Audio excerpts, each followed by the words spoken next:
কুয়াশার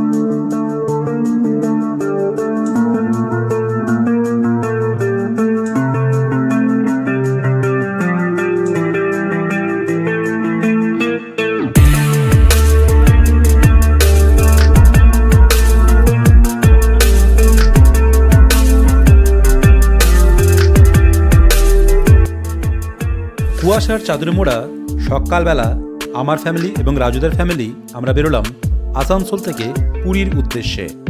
আমরা সকাল প্রথমে গিয়ে রানীগঞ্জের একটি টি স্টলে গিয়ে দাঁড়ালাম।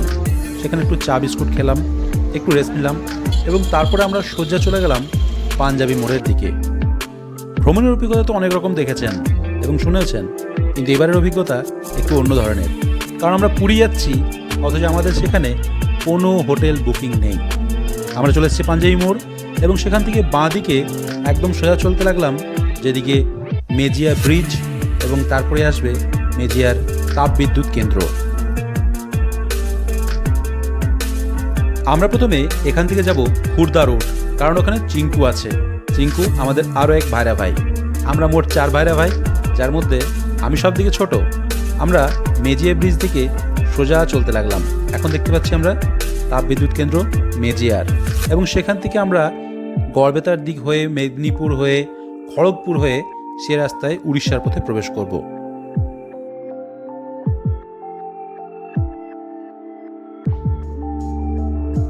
এখন সকাল 9টা। আমরা হিন্দুস্তান হোটেলে, যেটা কিনা বাঁকুড়া থেকে ঢোকার একটু আগেই, সেখানে একটু ব্রেকফাস্ট করে নিলাম এবং তারপরে আমরা আবার রওনা হব।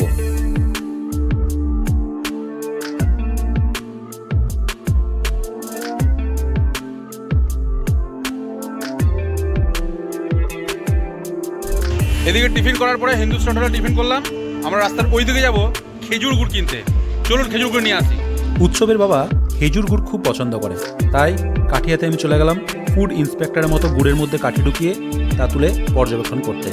আহা, গুড় না চিনি সে তো বুঝতেই পারলাম। বাদ দিন, কিছু তো কিনতে হবে, তাই বেশ কিছুটা গুড় কিনে নিয়ে আমরা সেখান থেকে আর একটু ঘোরাঘুরি করে বেরিয়ে পড়লাম।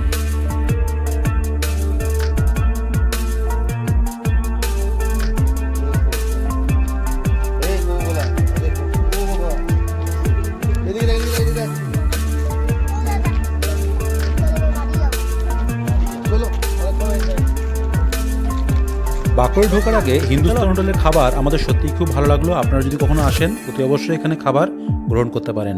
এরপরে আমরা কংসাবতী নদীর ওপর দিয়ে চললাম বাঁকুড়া ক্রস করে মেদিনীপুরের দিকে। দুদিকে প্রচুর গাছ, সূর্যের আলো আঁধুরি খেলা খুব ভালো লাগতে লাগলো। গাড়ির সামনের সিটে বসে আমার তো ধীরে ধীরে চোখ বুজে এলো, কিন্তু চোখ খুলে থাকতে মন হলো, কারণ এই দৃশ্য না দেখলে আপনারা বুঝতে পারবেন না। যাই হোক, সামনে একটু চোখটা যখনই বন্ধ হলো, তারপরে যখন খুললাম, ও বাবা, পুষ্পা জুগা গানা ইসালা। ও সরি, আসলে আমরা চলে এসেছি প্রায় গড়বেতা, এবং সেখানে একজন ব্যক্তি আমাদের গাড়ির ঠিক আগে যে পুষ্পার জামা পরেছিল, এবং তা দেখে আমরা বেশ মশকরা করতে লাগলাম। মনে হচ্ছে খুব বড় ফ্যান আলু অর্জুনের। যাই হোক, গাড়ির ভেতরে কী কথা হলো সেগুলো শুনবেন নাকি?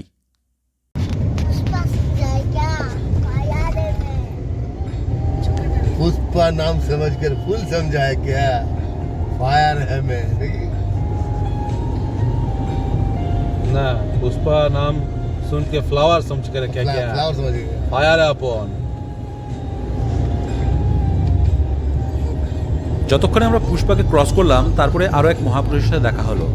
দেখেই নিন, ইনি গাড়ি তো চালাচ্ছেন খুব সুন্দর, কিন্তু হেলমেটটা উল্টো পড়েছেন। বুঝতে পারছেন কিছু? দেখুন, একটু সামনের দিকে স্ক্রিনশট দিলাম। কতই রঙ্গ দেখি দুনিয়ায় ও বাইরে। বৈচিত্র্যময় পৃথিবীর বিচিত্র সকল মানুষদের দেখতে দেখতে খুব আনন্দের সাথে আমরা প্রায় সন্ধ্যে 7:30টার দিকে গিয়ে পৌঁছলাম খুর্দা রোডে। আপনাদের বলে রাখি কথা, যে যদি আপনারা সরাসরি পুরী যেতে চান, তাহলে কিন্তু 9টা 9:30 হয়ে যাবে। সেক্ষেত্রে অগ্রিম বুকিং না করে পুরী যাওয়াটা কিন্তু বোকামি হবে। তাই আমরা পরের দিন পুরীর দিকে রওনা হব। আমরা গিয়ে উঠলাম আমাদের ভাইয়ের বাড়িতে, এবং কি হলো তারপরে দেখুন নিজের চোখে।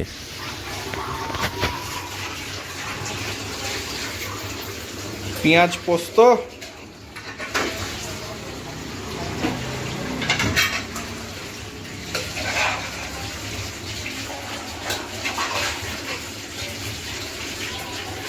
আলু দিয়ে এদিকে তাকাও একবার, মাস্টার শেফ। তাকিয়ে তাকিয়ে হান্ডি নাড়াও। এখন আমরা বানাচ্ছি পেঁয়াজ পোস্ত, পোস্তের সঙ্গে পাতলা করে মাটনের ঝোল, এই এই দেশি মটন। এই খুন্তিটা এই হাতে নাও, দুটো খুন্তি একসাথে নাও, দুটো খুন্তি একসাথে নাড়ো, তবে তো সেফ হবে। হ্যাঁ,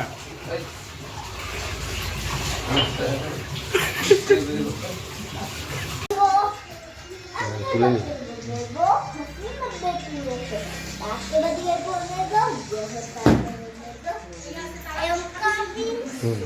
মাম্মাম চলে এসো, আমরা ব্লগ করবো এখন। আয় আয় মাম্মা এদিকে আয়। আমরা চলে এসেছি এখন। হ্যাঁ, একটা ছোট্ট নান্নামুনা লোক আমাদের হিরোকে দেখতে, এই যে যাকে রোদ মাখিয়ে কালো করে দেওয়া হয়েছে। আর এই তো এই একটা ছোট্ট বনু চলে এসছে এখানে। ছোট বনুর নামটা বলে দাও। নিয়ন্ত্রী পাল। কি? নিয়ন্ত্রী পাল। নিয়ন্ত্রী পাল। ও very good very good, Niyantri. হ্যাঁ, এবার স্পেশাল জায়গায় যাই আমরা। সারা রাত জেগে আমার ছোট শালি খুব কষ্টে আছে। হ্যাঁ, এখন ছেলেকে খাওয়ানো চলছে, বেচারাকে সাদা ভাত খাওয়াতে হচ্ছে, বিরাট রাগ। হ্যাঁ, কাকে টাটা করছিস? মানে কাকে বলবি? বললে টাটা কর নাকি? সুমন তুমি চলে এসো, তোমার বউ এখন অতি আনন্দে টাটা করছে তোমাকে। হাই গাইস, আরে চলে এসছে। আমার বউ সারা রাত জেগে আছে, তারপরে আজ খাওয়া দাওয়া চলছে সকালবেলায়। ভীষণ টায়ার্ড। খুব টায়ার্ড। হ্যাঁ, ছেলেকে 2 চামচ, নিজে 2 চামচ করে খাচ্ছে। একটু পরে দুজনে ঘুমিয়ে পড়বে, আবার মাংস ভাত উঠিয়ে দেবো আমরা, ঠিক আছে? ও নাম বলবে তো। হাই গাইস, আমরা এখন ছুটে চলেছি সি বিচ, সমুদ্রের দিকে। হ্যাঁ আপনাদেরকে দেখাবো, হ্যাঁ। নতুন বিচের সন্ধান দেবো। অবশ্যই, আপনার সঙ্গে থাকুন, চলুন আমরা সি বিচ ঘুরে আসি। চলো। সঙ্গে আমার যেত মেয়ে দিদি মাম্মা, সবাই কি বলবে রে? টাটা করে দাও, টাটা করে দাও। আমার নাম সবথেকে স্পেশাল চশমা। স্পেশাল চশমা, আর মেশার কোনো চশমাই নেই। মেসোর চশমা নেই। এখন আমরা যাচ্ছি। ইয়ো আর ওই যে পুটুস, টাটা বেটা।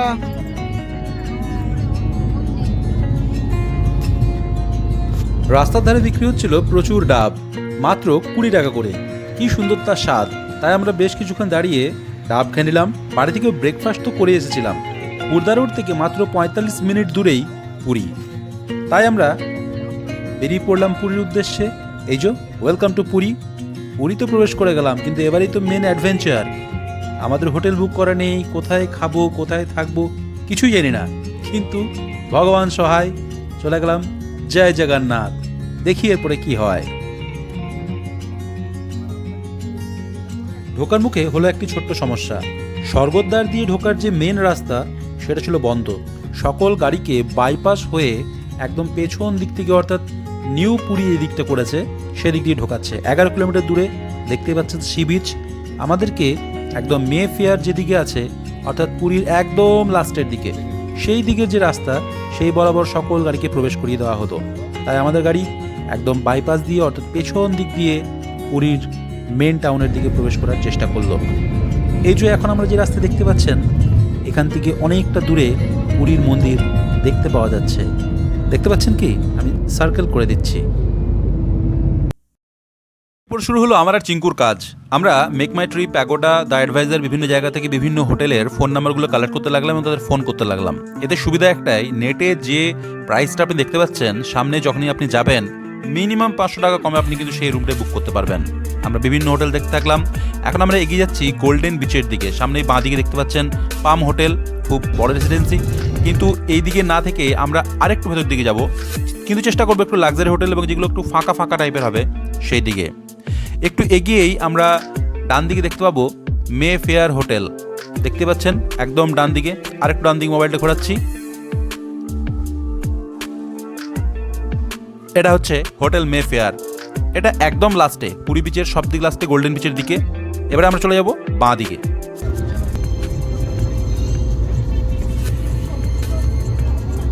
ওই সমুদ্রের পাশেই গুলো যাবো নিজের উপর ভরসা নাই, তুই থাকলে কি হবে?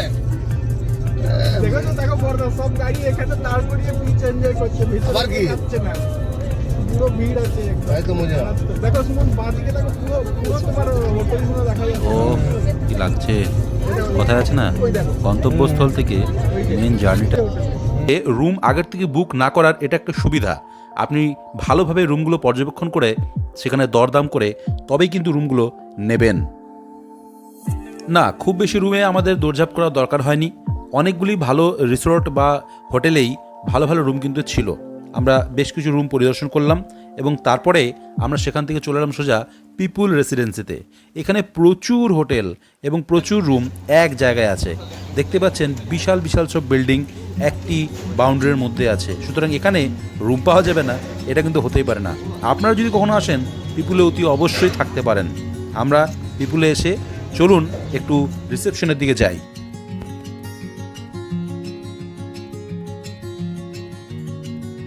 পিপুল রেসিডেন্সির লোকেশনটা দুর্দান্ত, তাই আমরা এখানে দাঁড়িয়ে বেশ কিছু ফটো শুটিং করলাম, কারণ এখানে বেশ কিছু ইনফ্রাস্ট্রাকচার যা বড় বড় হাতির করা আছে। একদিকে সুইমিং পুল আছে, প্রচুর নারকেল গাছ, বাউন্ডারি ওয়ালটা খুবই বড়।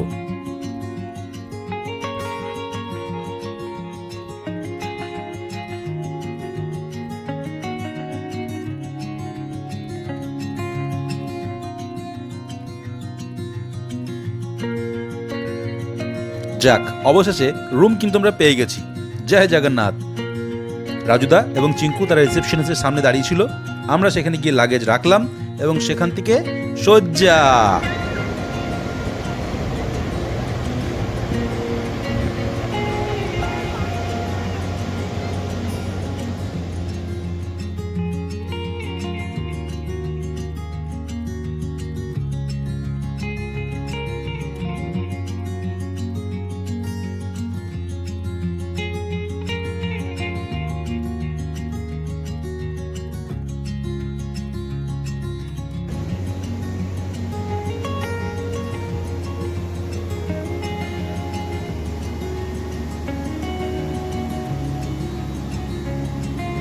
আশা করি আপনাদের ভিডিওটি ভালো লেগেছে। যদি ভালো লেগে থাকে অতি অবশ্যই লাইক, কমেন্ট, শেয়ার করে এই চ্যানেলটিকে সাবস্ক্রাইব করে নেবেন।